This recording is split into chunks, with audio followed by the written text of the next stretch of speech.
ओम शांति। यह गीत कौन सुनते हैं? बच्चे सुनते हैं, वही अर्थ को भी समझते हैं। प्रजा भी जो सुनती है वह भी विश्व का मालिक बनती है। जैसे भारतवासी सब कहते हैं हमारा भारत, वैसे वहाँ भी था राजा रानी तथा प्रजा सब समझते हैं विश्व के मालिक हैं। जैसे यूरोपवासी आए तो वह भी कहते थे हम हिंदुस्तान के मालिक हैं। उस समय फिर हिंदुस्तानी नहीं कहेंगे कि हम हिंदुस्तान के मालिक हैं। वह गुलाम थे, राजाई सारी उन्हों के हाथ में थी। फिर हमारा राज्य भाग्य रावण ने छीना। अभी हमको अपना राज्य चाहिए, यह पराया राज्य है। गाया भी जाता है दूर देश के रहने वाले, अब तुम अपना राज्य ले रहे हो। तुम कोई के लिए लड़ते नहीं हो, अपने लिए ही तुम सब कुछ करते हो। वह सेना लड़ती है अपने प्रेसिडेंट व प्राइम मिनिस्टर के लिए।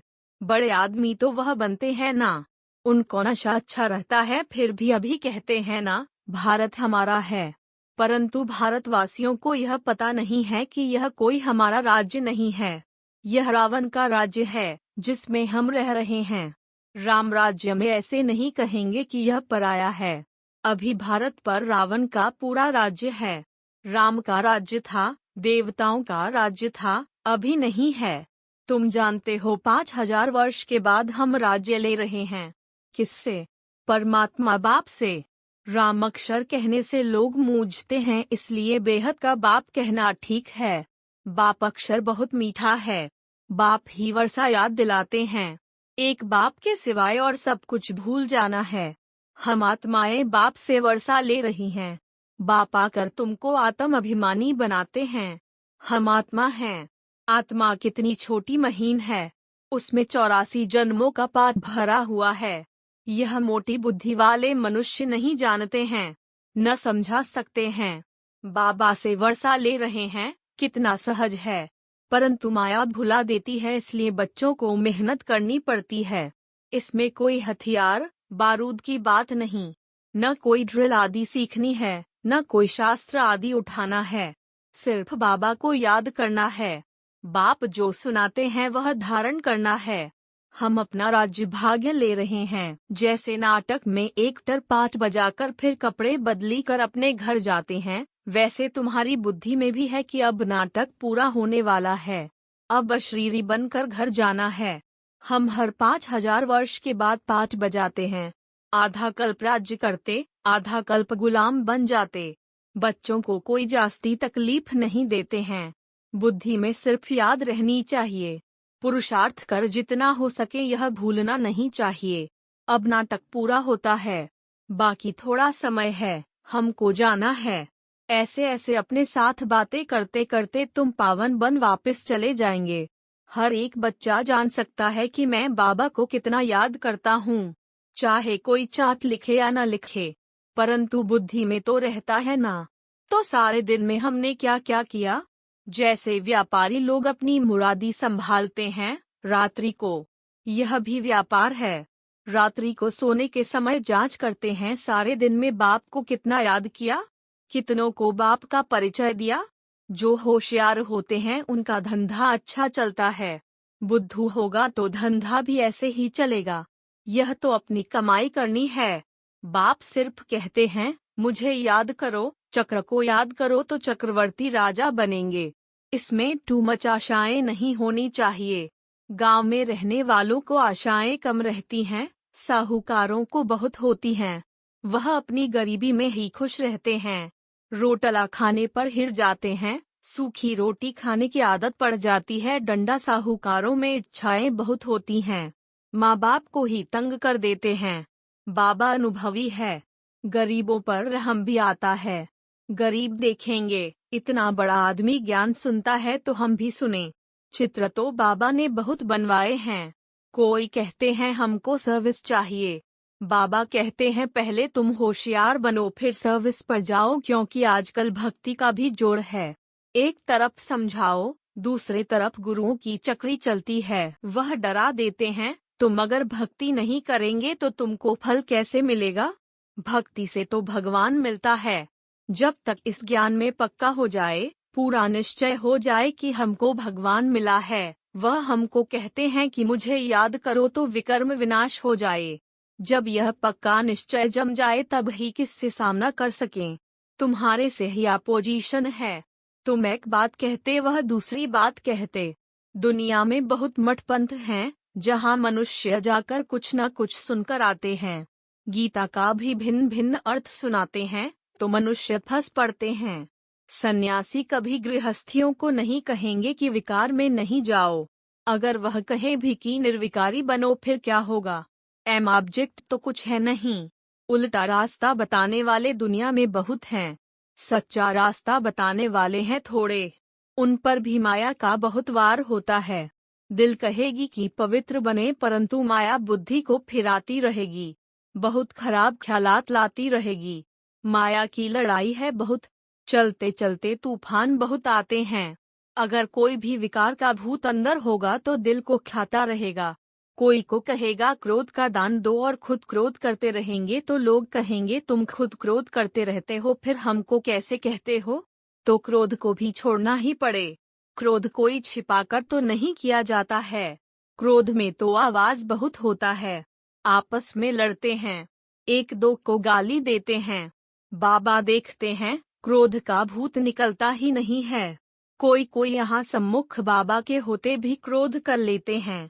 बहुतों में क्रोध का भूत आ जाता है, यह बहुत खराब है। तंग करते हैं। बाबा तो फिर प्यार से समझाते हैं।